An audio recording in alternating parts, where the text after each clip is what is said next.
Hello students, in this part I will discuss about the process of embryo formation. Embryo formation is embryogenesis.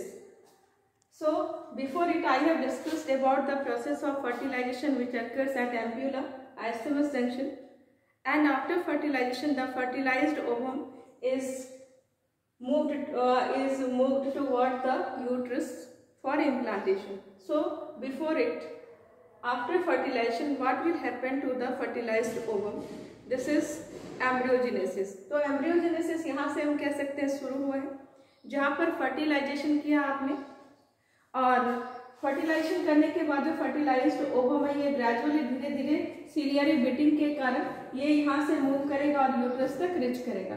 तो पूरा जो embryonic development होगा, this embryonic development of a child is differentiated into two parts. First is embryonic part. First is embryonic stage of development. First is embryonic stage of development, and second is fetus stage. And second is fetus stage of development. During embryonic development, organ systems are not formed. Only multicellular condition is achieved. यानी यहाँ पर कोई organ system का development नहीं होता, इसलिए इसको हम लोग एम्ब्रियोनिक स्टेज कहते हैं. और इसके बाद बेबी के अंदर ट्रांसफॉर्मेशन शुरू होते हैं, ऑर्गन सिस्टम का डेवलपमेंट शुरू होता है. तो after transformation of embryo into foetus क्या होगा, तो ऑर्गन का फॉर्मेशन शुरू हो जाएगा. तो जब ऑर्गेनोजेनेसिस शुरू हो जाएगी then this embryo transforms into foetus. ये दो पार्ट होगा. सो हमें इस स्टेज को थोड़ा सा अर्ली एम्ब्रियोनिक स्टेज को डिस्कस करना है. फर्टिलाइजेशन के बाद जो पहला डिवीजन होगा या जो डिवीजन होगा जाइगोट में, this division is called cleavage division. What is cleavage? Cleavage is a type of mitotic division. तो इस जाइगोट में the zygote undergoes a type of mitosis.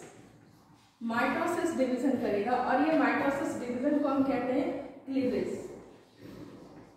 Cleavage division. अगर ये माइटोसिस है तो फिर इसको क्लीवेज क्यों कहते हैं?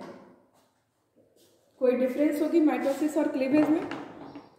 सो डिफरेंस ये है कि आमतौर पर माइटोसिस हमारा सेल्स तब करता है जब सेल्स के अंदर न्यूक्लियोसाइटोप्लाज्मिक रेशियो चेंज करता है. यानी सेल्स के अंदर न्यूक्लियस और साइटोप्लाज्म का एक फिक्स रेशियो होता है, और वो फिक्स रेशियो में अगर ये साइटोप्लाज्म ज़्यादा इंक्रीज कर जाए न्यूक्लियस की तुलना में तो फिर ये रेशियो चेंज हो जाता है, जिसके कारण न्यूक्लियस को अपने साइटोप्लाज्म को पूरी तरह से रेगुलेट करने में दिक्कत होती है, जिसके कारण सेल्स को डिवाइड करना पड़ता है. तो अगर इस तरह का डिवीजन है than it is normal mitosis division. लेकिन यहाँ पर डिवीजन इस तरह का नहीं है, बल्कि यहाँ पर न्यूक्लियोसाइटोप्लाज्मिक रेशियो चेंज नहीं होता, फिर भी माइटोसिस रिपीटेड माइटोसिस डिवीजन करके हम मल्टीसेलुलर कंडीशन को अचीव करते हैं. क्योंकि अगर यहाँ पर हम सेल्स को बड़ा करेंगे, इस जगह पर अगर हमारा सेल्स बड़ा होगा उसके बाद अगर ये डिवीजन करेगा माइटोसिस, तो यहाँ पर इतनी जगह नहीं है कि हम सेल्स को पहले एनलार्ज करें देन उसको डिवाइड करें. तो इस बात की पॉसिबिलिटी बहुत कम होगी कि हम यहाँ पर उसको पहले एनलार्ज करेंगे फिर उसको डिवीजन करवाएंगे. इसलिए यहाँ पर जो डिवीजन होगा उसमें सेल साइज बढ़ेगा नहीं, बल्कि सेल साइज हमारा क्या होगा, धीरे धीरे ग्रेजुअली 1 से 2, 2 से 4, 4 से 8 ऐसे बनते जाएंगे. तो धीरे धीरे सेल साइज हमारा छोटा होता चला जाएगा, और इस तरह से इस डिवीजन को हम कहेंगे, क्लीवेज डिवीजन को हम कह सकते हैं सेगमेंटेशन. एक तरह का सेगमेंटेशन के जैसा ये डिवीजन है. और इस सेगमेंटेशन डिवीजन में सेल साइज इंक्रीज करके डिवीजन नहीं होता, बल्कि सेल साइज डिक्रीज करता जाता है डिवीजन होते होते. क्यों ऐसा करते हैं? क्योंकि इस जगह पर हमारे पास सेल को बड़ा करने के लिए स्पेस प्रेजेंट नहीं है, इसलिए हमें सेगमेंटेशन करना पड़ता है, और सेगमेंटेशन के थ्रू इसको हम धीरे धीरे यूट्रस की तरफ लाते हैं. तो फर्स्ट डिवीजन जब इस जाइगोट में होता है तो याद रखना है कि इस जाइगोट के बाहर क्या था, इस जाइगोट के बाहर जोना पेल्यूसिडा था, और इसके बाहर में कोरोना रेडिएटा भी थी. याद है ये सारे कवरिंग के अंदर में फर्टिलाइजेशन हुआ है. तो यहाँ पर जाइगोट में जो फर्स्ट डिवीजन होता है, इस फर्स्ट डिवीजन से हमारा जाइगोट डॉटर सेल्स में डिवाइड हो जाता है. तो डॉटर सेल्स का फॉर्मेशन होता है after first division. This daughter cells are called blastomere. तो जो डॉटर सेल्स इस डिवीजन के बाद बनते हैं, these cells are called blastomeres. These cells are called blastomeres. First division जब जाइगोट का करते हैं तो first division of zygote forms two blastomere, और ये जाइगोट हमारा कंप्लीटली डिवाइड हो जाता है 2 सेल में, यानी जाइगोट का कोई पार्ट बचा नहीं रहता, बल्कि कंप्लीटली जाइगोट हमारा 2 पार्ट में डिवाइड हो जाता है, and this 2 parts are blastomeres. So this type of cleavage is called holoblastic.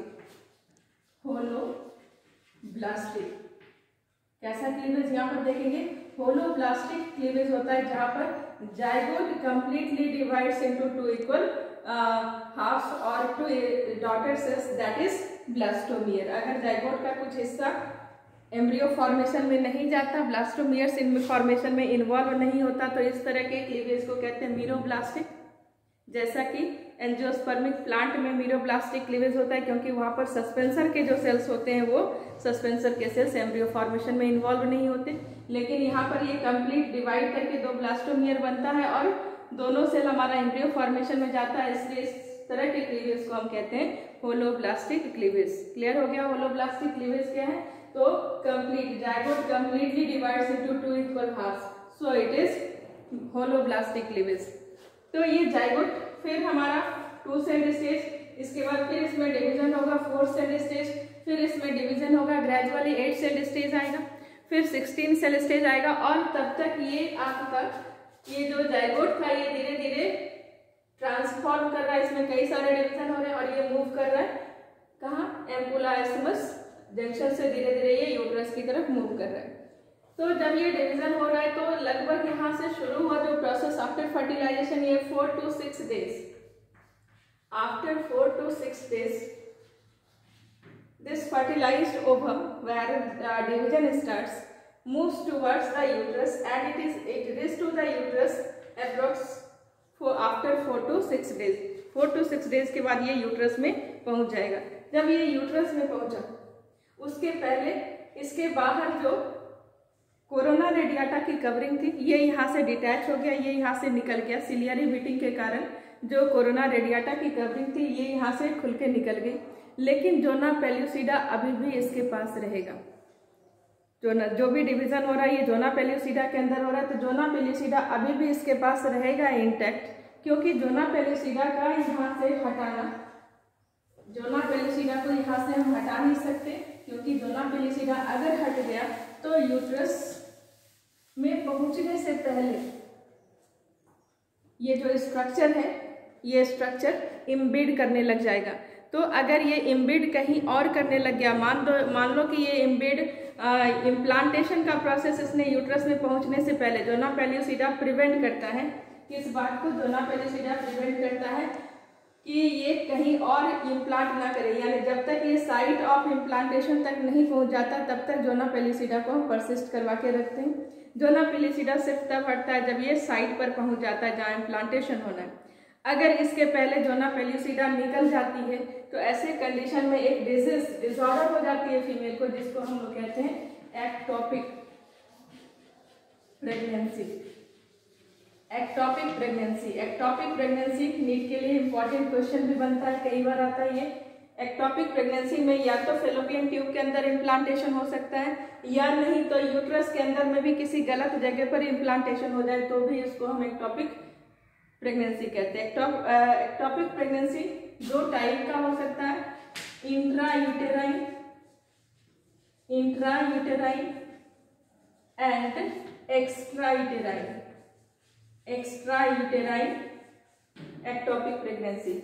Intra uterine मतलब यूट्रस के अंदर गलत जगह पर इम्प्लांटेशन. गलत जगह पर इम्प्लांटेशन कैसे, तो ये इस फर्टिलाइज्ड ओवा को यूट्रस के अपर पार्ट में ही इम्प्लांट करना होता है, क्योंकि जब तक अपर पार्ट में इम्प्लांट नहीं करेगा फीटस को डेवलपमेंट के लिए पूरा जगह नहीं मिल पाएगा. नीचे वाले पार्ट में सर्विक्स के पास में आकर आकर के वो इम्प्लांट करता है, तो ये इंट्रा यूटेराइन एक्टोपिक प्रेगनेंसी होती है. इससे फीटस का डेवलपमेंट नहीं हो सकता, ऐसे फीटस को हमें अवॉइड करके बाहर निकालना पड़ता है. और अगर ये फेलोपियन ट्यूब के अंदर भी कर जाए तो भी ये एक्टोपिक प्रेगनेंसी होती है. और ये एक्स्ट्रा यूटेराइन है, क्योंकि यूट्रस के बाहर कहीं पर इम्प्लांटेशन, तो कहाँ पर इम्प्लांटेशन होगा, फेलोपियन ट्यूब के अंदर हो सकता है. ये एक्स्ट्रा यूटेराइन एक्टोपिक प्रेगनेंसी होती है. ये जोना पेल्यूसिडा किस बात से प्रिवेंट कर रहा है, एक्टोपिक प्रेगनेंसी से बचा रहा है. एक्टोपिक प्रेगनेंसी ना हो, इससे उसको प्रिवेंट कर रहा है। तो फर्स्ट हम लोग देखते हैं कि क्या क्या होता है हमारे पास। पहला डिवीजन था क्लीवेज, और इस क्लीवेज या सेगमेंटेशन के बाद after cleavage and segmentation the fertilized ovum और zygote, fertilized ovum or zygote which is single celled structure is broken into two daughter cells, blastomere, and the two-celled stage is rest. After two-celled stage further division occurs. ये याद रखेंगे दोनों pellucida है अब इसके बाहर। फोर-celled stage is rest, फिर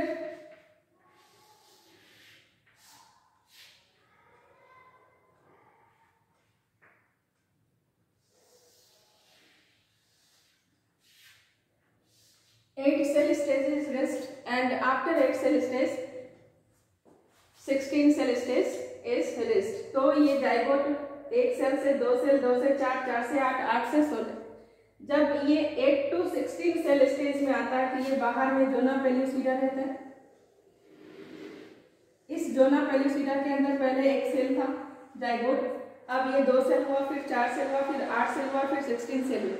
कई सारे सेल्स जब बन गए तो अब इस डोना पेलिसिडा के अंदर क्या होना शुरू हुआ, इस डोना पेलिसिडा के अंदर कॉम्पैक्शन होना शुरू हुआ। सेल्स का नंबर बढ़ जाने के कारण इसके सेल्स के बीच में कॉम्पैक्शन हुआ। इस कॉम्पैक्शन, ये कॉम्पैक्शन शुरू हुआ, और इस कॉम्पैक्शन के बाद ये आपका पूरा स्ट्रक्चर सॉलिड बॉल में कन्वर्ट हो गया, क्योंकि पूरा ये सेल से भर गया। सो ये कॉम्पैक्शन के बाद ये पूरा सॉलिड बॉल लाइक स्ट्रक्चर हो गया। This solid ball-like structure, which is in 8 to 16 cell stage, is called morula. इस स्टेज को कहते हैं morula. Morula means solid ball. तो ये पूरा स्ट्रक्चर हमारा सॉलिड बॉल के जैसा हो गया, जिसको आपने मोरुला कहा। आफ्टर मोरुला स्टेज के बाद अब देखो मोरुला स्टेज में क्या होगा कि ये जोना पेल्यूसिडा था, इसका प्रेशर था सेल्स पर, बाहर वाले सेल्स यहाँ पर ऐसे बाहर वाले सेल्स थे, तो इस जोना पेल्यूसिडा के दबाव के कारण जो बाहर का सेल्स था, ये बाहर का सेल्स राउंड से दबाव के कारण ये कैसा हो जाएगा, ये ऐसे फ्लैट हो जाएगा। ये थोड़े चपटे चपटे सेल्स हो जाएंगे, फ्लैट सेल्स हो जाएंगे, और ये जो फ्लैट सेल्स होगा ये ऐसे बाहर वाला सेल्स फ्लैट होगा, क्योंकि जोना पेल्यूसिडा इसके बाहर में दबाव जाता है, तो ये बाहर वाले सेल्स ऐसे फ्लैट हो जाएंगे और इनर वाले सेल्स ऐसे राउंडेड हो जाएंगे। और इस तरह से मोरुला स्टेज में हमारा जो सेल्स है, इसमें सेल्स में कॉम्पैक्शन के कारण 2 टाइप के सेल्स हमें दिखेंगे। एक सेल जो बाहर की तरफ दिख रहा है, इसको कहेंगे outer cell mass, it is called outer cell mass, और जो अंदर की तरफ सेल्स बना है इसको कहेंगे इनर सेल मास। ये मोरुला स्टेज में आपको इस तरह का inner cell mass, outer cell mass और inner cell mass. Outer cell mass और इनर सेल मास से भी नीट में एक क्वेश्चन है कि आउटर सेल मास जो फ्लैट हो जाएंगे, अब जैसे ये अगर फ्लैट हो जाएंगे तो ये थोड़े लंबे हो जाएंगे, ऐसे गोल होते तो ऐसे रहते, लंबे हो जाएंगे तो ये एक दूसरे को टच करने लग जाएंगे, और जब टच करने लग जाएंगे तो इनके बीच में जो जंक्शनल कॉम्प्लेक्स का फॉर्मेशन होगा। हम लोग जानते हैं कि सेल्स के बीच में एक्सचेंज करने के लिए सब्सटेंस का कई तरह के जंक्शनल कॉम्प्लेक्सेस का फॉर्मेशन होता है सेल टू सेल कम्युनिकेशन के लिए। तो यहाँ पर आउटर सेल मास में जो जंक्शनल कॉम्प्लेक्स का फॉर्मेशन होगा, उस जंक्शनल कॉम्प्लेक्स को कहेंगे टाइट जंक्शन, क्योंकि 2 सेल के बीच का गैप खत्म हो गया, कम गैप है, तो ये बनेगा टाइट जंक्शन। और इनर सेल मास के बीच में स्पेसेस हैं, तो इसके बीच में जो जंक्शनल कॉम्प्लेक्स बनेगा उसको कहेंगे गैप जंक्शन। तो यहाँ से इस पार्ट से नीट में क्वेश्चन आता है कि आउटर सेल मास में किस टाइप का जंक्शनल कॉम्प्लेक्स का फॉर्मेशन होता है। आउटर सेल मास में जो जंक्शनल कॉम्प्लेक्स बनता है वो टाइट जंक्शन होता है, और इनर सेल मास में जो जंक्शनल कॉम्प्लेक्स बनता है ये गैप जंक्शन होता है। क्लियर हो गया। एक जाइगोट था, जाइगोट में होलोब्लास्टिक क्लीवेज हुई। क्लीवेज का मतलब सेगमेंटेशन डिवीजन, मतलब सेल साइज को बड़ा किए बिना सेल्स को डिवाइड करवाएंगे, और जब जाइगोट में डिवीजन होके कई सारे डॉटर्स बनेंगे तो डॉटर्स को ब्लास्टोमियर कहेंगे। तो फर्स्ट डिवीजन जब जाइगोट में होता है तो जाइगोट पूरी तरह से दो पार्ट में टूट जाता है, दो ब्लास्टोमियर में टूट जाता है, इसलिए ये क्लीवेज हमारा होलोब्लास्टिक होता है। ठीक है, होलोब्लास्टिक क्लीवेज प्रोसीड करेगा और 2 से 4, 4 से 8, 8 से 16, और इस तरह से जब ये 8 to 16 सेल स्टेज में होगा तो जोना पेल्यूसिडा के अंदर में कॉम्पैक्शन होना शुरू होगा, क्योंकि सेल्स उसमें भर जाएंगे ज़्यादा। इस कॉम्पैक्शन के कारण जब ये 8 to 16 सेल स्टेज में होगा तो इसको मॉरुला कहेंगे। मॉरुला का मतलब solid ball, morula means solid ball, और ये पूरा स्ट्रक्चर हमारा सॉलिड बॉल लाइक हो जाएगा, मलबरी लाइक हो जाएगा, इसलिए इसको मॉरुला स्टेज कहेंगे। मॉरुला स्टेज में हमारे पास सेल्स दो पार्ट में डिफ्रेंशिएट कर जाएगा। जो पार्ट जोना पेल्यूसिडा की तरफ है वो सेल्स थोड़े दबाव के कारण फ्लैट हो जाएंगे पैड के जैसे, और अंदर वाले सेल्स राउंडेड शेप के होंगे। आउटर सेल्स जो फ्लैट हो गए उस सेल्स का नाम होगा आउटर सेल मास, और अंदर में जो सेल्स हैं जो लूज हैं अभी भी और राउंडेड शेप के हैं, इनका नाम होगा इनर सेल मास। आउटर वाले सेल्स के पास टाइट जंक्शन होगा और इनर वाले सेल्स के पास गैप जंक्शन का फॉर्मेशन होगा। क्लियर है? This is morula stage. अब ये 4 to 6 डेज आफ्टर फर्टिलाइजेशन, ये 4 to 6 डेज के बाद ये स्टेज है, और इस तक आते आते आपका कोरोना रेडिएटा यहाँ से सेपरेट हो जाता है, और सिर्फ जो कोरोना रेडिएटा सेपरेट हुआ उसका क्या हुआ, उसको वहाँ पर फेलोपियन ट्यूब के अंदर कोई फेगोसाइटिक सेल होगा जो उसको एनगल्फ करके खत्म कर देगा। अब ये मॉरुला पहुँच रहा है कहाँ पर? ये मॉरुला पहुँच रहा है यूट्रस में इम्प्लांटेशन के लिए। तो ये इम्प्लांटेशन कहाँ करता है? इम्प्लांटेशन ये फंडस पार्ट में कर सकता है या अपर यूट्रस पार्ट में, ये कहीं पर भी इम्प्लांटेशन कर सकता है, लेकिन लोअर पार्ट में अगर इम्प्लांट कर जाए तो फिर ये भी याद है आपको एक्टोपिक प्रेगनेंसी ये कहलाती है। तो ये इम्प्लांटेशन करने से पहले जैसे ये यूट्रस के अंदर आएगा, याद करिए यूटेराइन मिल्क यहाँ पर सिक्रीट हो रहा है, और यूटेराइन मिल्क का सिक्रेशन किसने कर रखा है? तो एंडोमेट्रियम की लाइनिंग से यूटेराइन मिल्क का सिक्रेशन हो रहा है, ताकि जब तक इम्प्लांटेशन का प्रोसेस हो उसके पहले तक उस एम्ब्रियो को नरिशमेंट दिया जा सके, क्योंकि एम्ब्रियो को नरिशमेंट की आवश्यकता होगी, उसके अंदर डिवीजन चल रहा है। तो यहाँ पर हमारे पास जो यूट्रस के अंदर ये मॉरुला स्टेज में पहुंचा तो यूट्रस इसको अब नरिश करना शुरू करेगा। यूट्रस के नरिशमेंट के कारण, यूट्रस में जब इसको नरिशमेंट मिलेगा किससे? यूटेराइन मिल्क इसको नरिश करेगा मॉरुला को, तो यूटेराइन मिल्क के नरिशमेंट के कारण ये जोना पेल्यूसिडा और इसके बाहर ये outer cell of outer cell mass और ये इनर सेल मास, ये जो आउटर सेल मास के सेल्स होंगे ये नरिशमेंट को लेगा किसका? यूटेराइन मिल्क से नरिशमेंट लेगा, और उस यूटेराइन मिल्क के नरिशमेंट को ये एब्जॉर्ब करने के कारण बड़े बड़े साइज का हो जाएगा। जब ये बड़े बड़े, अभी भी इसके बाहर जोना पेल्यूसिडा है, जब ये बड़े बड़े साइज का आउटर सेल मास हो जाएगा यूटेराइन मिल्क के कारण, तो इस बड़े बड़े साइज के सेल्स आउटर मास को हम अब कहेंगे trophoblast. This is called trophoblast cell. Trophic level से ट्रोफो वर्ड आया। ट्रॉफिक लेवल का मतलब क्या होता है? Food level. तो ट्रॉफिक मतलब न्यूट्रिशन, तो ये सेल्स क्या हो गए? ट्रोफोब्लास्ट सेल्स हो गए।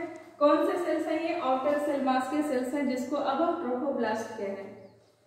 अब ये ट्रोफोब्लास्ट इस इनर सेल को नरिश करने के लिए फ्लूइड का सेक्रेशन अंदर भी करेगा, और जब ये फ्लूइड का सेक्रेशन अंदर की तरफ करेगा तो हमारे पास ये जोना पेल्यूसिडा और ये फ्लूइड के कारण फ्लूइड इसके अंदर जमा हो जाएगा, ये ट्रोफोब्लास्ट, और ट्रोफोब्लास्ट के बाद इसके अंदर ये फ्लूइड। तब तक हमारा डिवीजन चल रहा है। 16 सेल स्टेज में थे, अब हम लगभग 32 सेल स्टेज में होंगे, और फिर 32 से हम 64 सेल स्टेज में भी पहुंचेंगे। डिवीजन अभी भी चल रहा है, और ये ट्रोफोब्लास्ट अंदर में फ्लूइड को सिक्रीट कर रहा है, जिसके कारण इसके अंदर एक फ्लूइड फिल्ड कैविटी का फॉर्मेशन होगा। ये जो फ्लूइड फिल्ड कैविटी यहाँ पर बन गया, और ये इनर सेल मास एक तरफ चले आए। अब ये लगभग हमारे पास 64 सेल स्टेज में है। ये लगभग हमारे पास डिवीजन करते हुए 64 सेल स्टेज में आ जाएगा। 32 आएगा पहले, फिर डिवीजन हो जाएगा एक बार, तो 64 सेल स्टेज में आएगा, और इस स्टेज को कहेंगे ब्लास्टुला। और ब्लास्टुला के बाद क्या? तो ब्लास्टुला के बाद इसके अंदर एक फ्लूइड फिल्ड कैविटी का फॉर्मेशन हो जाएगा। This fluid filled cavity is called blastocoel cavity. ये फ्लूइड कहाँ से आ रहा है? यूटेराइन में, ये blastocoel cavity. Formation of blastocoel cavity transforms the blastula into blastocyst. Blastocyst ये इसको ब्लास्टोसिस्ट में ट्रांसफॉर्म कर देगा और ये ब्लास्टोसिस्ट बन जाना, ये क्या कहलाएगा? तो ब्लास्टोसिस्ट का बनना। अब इम्प्लांटेशन की तैयारी होगी, यानी अब हमारे पास जो इस स्टेज में आने के बाद इतना नरिशमेंट है कि ये अब यूट्रस में इम्प्लांट कर सकता है, यूट्रस के अंदर ये इम्प्लांटेशन कर सकता है। तो at this stage, blastocyst stage, implantation, blastocyst stage में क्या होगा? तो at blastocyst stage implantation occurs. Implantation occurs, implantation occurs, यहाँ पर इम्प्लांटेशन होगा। इम्प्लांटेशन होने के लिए सबसे पहले जोना पेल्यूसिडा को हटाना पड़ेगा। सबसे पहले जोना पेल्यूसिडा यहाँ पर ब्रेक करेगा और जोना पेल्यूसिडा के ब्रेक करने से, ये जोना पेल्यूसिडा को ब्रेक कौन करेगा? तो जोना पेल्यूसिडा, इतने सारे सेल्स बने, कॉम्पैक्शन और ज़्यादा हो गया। इस कॉम्पैक्शन के कारण ये स्लिट यहाँ पर बनना शुरू होगा, ये टूटना शुरू होगा और साथ में जोना पेल्यूसिडा को तोड़ने के लिए यहाँ पर एक ट्रिप्सिन के जैसा, ट्रिप्सिन लाइक एंजाइम आएगा जो जोना पेल्यूसिडा को स्प्लिट कर देगा। ये जोना पेल्यूसिडा यहाँ से स्प्लिट करेगा और स्प्लिट करके ऐसे टूट जाएगा। जब ये स्प्लिट करेगा तो इसके अंदर के जो सेल्स हैं, ये अंदर के सेल्स इस तरह से यहाँ से बाहर निकलना शुरू होंगे, क्योंकि ये जगह पतली है तो बीच में ऐसे नैरो हो जाएगा और नैरो होकर के ये धीरे धीरे धीरे धीरे करके बाहर की तरफ ठेल के बाहर निकलेगा। इस 8 शेप, इस 8 के जैसे शेप में ये ऐसे बाहर निकलेगा इम्प्लांटेशन के लिए। कभी कभी ऐसा होता है कि ये यहाँ पर कहीं पर जब ये इस तरह से नैरो होकर के निकल रहा होता है तो ऐसे स्प्लिट कर जाता है, स्प्लिट करके ये 2 हाफ में टूट जाता है। अगर ये 2 हाफ में टूट गया तो ये 2 एम्ब्रियो डेवलप होगा और ये हमारे पास आइडेंटिकल ट्विंस बनेंगे। ये हमारे पास आइडेंटिकल ट्विंस का फॉर्मेशन करेगा। अगर ये टूट गए लेकिन टूटा हुआ हिस्सा किसी जगह पर चिपका रह गया, यानी पूरी तरह से टूटा नहीं बल्कि किसी पॉइंट पर ये अटैच रह गया, अगर ये कहीं पर ऐसे अटैच रह गया तो हमारे पास कंजॉइंट ट्विंस का फॉर्मेशन होगा। आइडेंटिकल ट्विंस क्या होंगे? कार्बन कॉपी होंगे यहाँ पर, क्योंकि आपका कोई और जेनेटिक मेकअप यहाँ पर चेंज नहीं होना है। सेम जाइगोट का ये प्रोडक्ट है, इसलिए ये पूरी तरह से आइडेंटिकल होगा। कंजॉइंट ट्विंस भी आइडेंटिकल होंगे, लेकिन ये सर्वाइव अच्छे से नहीं कर सकते क्योंकि इनका कोई बॉडी पार्ट एक दूसरे से अटैच होगा। सर्जिकल करके बाद में रिमूव कर सकते हैं, लेकिन ये सर्जिकल तभी सक्सेसफुल हो सकता है जब जो पार्ट अटैच है वो ज़्यादा क्रूशियल, ज़्यादा इंपॉर्टेंट ऑर्गन ना हो, तो सर्जिकल कर सकते हैं। अदरवाइज ऐसे बेबी बहुत लंबे समय तक सर्वाइव नहीं कर सकते। इसके अलावा भी एक ट्विंस बनता है जिसको हम लोग डायजाइगोटिक या फ्रैटर्नल ट्विंस कहते हैं। डायजाइगोटिक और फ्रैटर्नल ट्विंस, फ्रैटर्नल ट्विंस। तो अगर ये फ्रैटर्नल ट्विंस तब बनते हैं जब फीमेल में एक बार में एक से ज़्यादा ओवा मैच्योर करके रिलीज कर जाए। हार्मोनल है, हो सकता है कि एक से ज़्यादा फॉलिकल मैच्योर कर गए, तो हमारे पास चूंकि स्पर्म बहुत अधिक है तो जो जितने भी ओवा रिलीज होंगे, मान लो 2 या 3 हो गया, तो ऐसे कंडीशन में सबके सब फर्टिलाइज हो जाएंगे और ये डायजाइगोटिक ट्विंस होगा क्योंकि हर एक ओवम अलग अलग स्पर्म से फर्टिलाइज हुआ है, इसलिए यहाँ पर ये आइडेंटिकल नहीं होगा बल्कि ये एक दूसरे से अलग हो सकता है। हो सकता है कि दोनों ट्विंस का सेक्स भी अलग हो या ये भी हो सकता है कि दोनों के सेक्स एक हो। अगर एंड्रोस्पर्म ने ओवा के साथ फ्यूजन किया होगा तो मेल चाइल्ड होगा। मान लो दूसरा ओवा है उसके साथ गाइनोस्पर्म ने फ्यूजन किया तो फीमेल चाइल्ड होगी। यानी एक बार के ट्विंस में मेल और फीमेल दोनों तरह के चाइल्ड हम प्रोड्यूस कर सकते हैं अगर डायजाइगोटिक ट्विंस है तो। लेकिन अगर आइडेंटिकल है तो दोनों सेम होगा, एक्जैक्टली इक्वल होगा। ठीक है, in the next class I will discuss about the process of implantation.